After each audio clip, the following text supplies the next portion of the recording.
Épisode 6. Carte noire nommée Désir.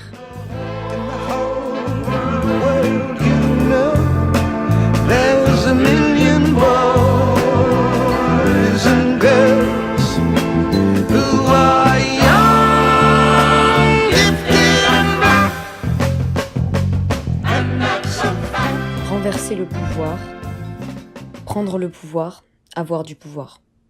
Rebecca Chaillon, ces 7 comédiennes et plus globalement les femmes noires prennent le plateau et sont mises à l'honneur comme on le voit rarement dans ce milieu bourgeois et sectaire qu'est le théâtre. Je crois que je m'en souviendrai longtemps de cette pièce-là. Carte noire nommée Désir. C'était pas juste un spectacle, c'était une expérience, presque un rite. Parce que pour une fois, j'étais pas seulement spectatrice, j'étais dedans, sur scène, et j'avais l'impression qu'on me parlait à moi. J'étais sur scène. Pas pour jouer, pour être. Sur scène, mais pas actrice. Observée, observante. Regardée par les gradins pleins de ceux qui d'habitude sont vus, ceux qui d'habitude ne voient rien. Les blancs. Canapés doux comme des excuses, des verres frais comme des promesses. Gêne au ventre. Comme si le confort ne m'était pas dû. Comme si ce privilège inversé devrait s'excuser d'exister. Mais leur regard perdu, interloqué, flou. Et devant elle, Rebecca Chaillon, couverte de peinture blanche, se livrant à un ménage à l'eau de javel du sol de la salle et d'elle-même. Un blanchiment dont elle essaye de se défaire de toutes ses forces pendant une trentaine de minutes dans un décor de réfectoire blanc et sinistre.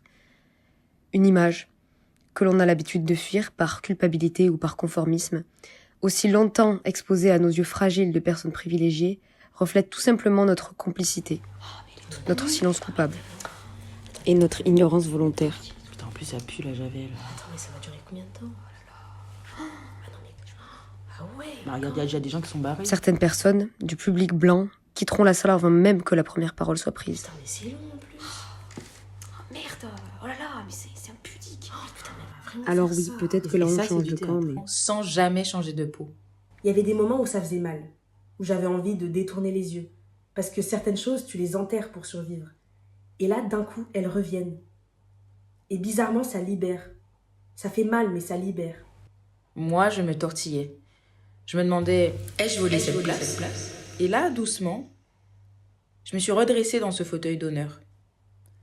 Pas en conquérante, mais en légitime. Parce qu'elle parlait de moi, de nous, de la femme noire qu'on déguise en fantasme, qu'on relègue en nounou, qu'on fétichise, qu'on ridiculise, qu'on accuse. Je crois que c'est la première fois que je voyais mon histoire, mon vécu, mes cicatrices mises à l'honneur comme ça. Pas étalées, pas surexpliquées, honorées. Et ce soir-là, dans la lumière, collectivement, c'était leur tour de ne pas comprendre. Et le mien d'exister. Le rythme est millimétré. Des longueurs nous permettent une remise en question profonde et parfois inconfortable. Des moments plus vifs nous prennent de court, nous remettent à nos places. Comme au moment du « Question pour un champion » sous forme de mime. 2 équipes. Équipe cuisine! Équipe ménage! Les 2 équipes se lancent dans un battle de mimes et nous invitent à les deviner. Banania, Le White Savior, c'est ça. Bounty, Colonisation! Femme de ménage. Christophe Colomb! esclavage. La naïveté, c'est un privilège. Les comédiennes nous confrontent et n'hésitent pas à nous remettre à nos places lorsque l'on se sent un peu trop à l'aise. Le public n'est plus trop sûr de pouvoir réagir comme il l'entend. Mais c'est cette remise en question si rare et si à nu et si directe du public qui nous fait nous re-questionner collectivement. Se re-questionner sur les violences coloniales, racistes, sexistes, homophobes et grossophobes en France, dans le pays qui a quand même inventé le blackface, c'est un vrai enjeu actuel dans le spectacle vivant. Responsabiliser les individus des groupes oppresseurs, leur répondre de la même façon qu'ils attaquent, ça leur fait mal souvent, mais c'est nécessaire. Et dans ce vacarme de vérité, elles étaient là. Comme un cri qui protège, comme un bouclier vivant, prêtes à encaisser les coups à notre place, pour hurler ce que nous, parfois, n'osons plus dire. L'odeur du café, la poudre de cacao, les tresses géantes. Ces tresses, pour moi, c'était un symbole. Une manière de dire qu'on est liés, qu'on vient du même tronc, même si nos vies partent dans tous les sens. Et puis toutes ces femmes, ces artistes incroyables, une céramiste, une chanteuse lyrique, une circassienne, des femmes noires qui créent, qui se tiennent debout, qui disent « regardez-nous », pas comme tu veux nous voir, mais comme on est. Le théâtre peut dire autant qu'il peut réparer. Le théâtre, c'est parfois rejouer sa propre histoire pour ne plus la subir.